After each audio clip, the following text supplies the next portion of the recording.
ஐயா போட்ட வீடுல எல்லாம் ஊர் மக்கள் எல்லாம் விளம்பரம் போட்டு எங்களுக்கு ஆத்துக்குறவு செஞ்சது ஐயா மாமா ராவுத்தர் ஐயா தான். இது என்ன இடம் தெரியுதா? எம்ஜிஆர் மீன்வள கல்லூரி. அது எங்க இருக்குன்னு பாத்தீங்கன்னா கொருக்கையில இருக்கு. கொருக்கையில இதுக்கு நேர் ஆப்போசிட்ல தான் அவங்களுக்கான இடம் ஒதுக்கியிருக்காங்க. ஒட்டுமொத்தமா அவங்க திருத்துறைப்பூண்டி பஸ் ஸ்டாண்டுக்கு பின்பக்கம் இருக்கக்கூடிய வீரன் நகர்ல தான் இவங்க எல்லாருமே இருந்தாங்க. ரொம்ப குடிசைகள்ல இருந்தாங்க. மழையிலையும் வெயிலையும் ரொம்ப கஷ்டப்பட்டாங்க.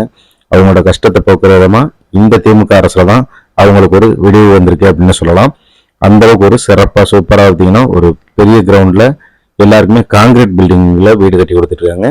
ஒரு சிறப்பான மகிழ்ச்சியான செய்தியா தான் இது எனக்கு பட்டுச்சு.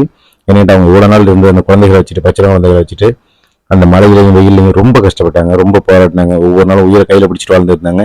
அப்படியே விடவங்க. ஏன்னா அவங்க இருந்தது காடு மாதிரியான ஏரியாவா இருக்கும், பார்க்கறதுக்கு ரொம்ப மோசமாக இருக்கும். அந்த நிலையிலேருந்து அவங்களுக்கு ஒரு நல்ல இடத்துல காங்கிரீட் பில்டிங்ல வீடு கட்டிட்டு இருக்காங்க. இந்த வீடுகள் ரொம்ப சீக்கிரமே நிறைவடைஞ்சிரும்னு நினைக்கிறேன். 77 வீடுகள், ஒவ்வொரு வீடும் 300 ஸ்கொயர் ஃபீட்ல சூப்பராக கட்டிட்டு இருக்காங்க. திருப்தியாவே இருந்துச்சு எனக்கு.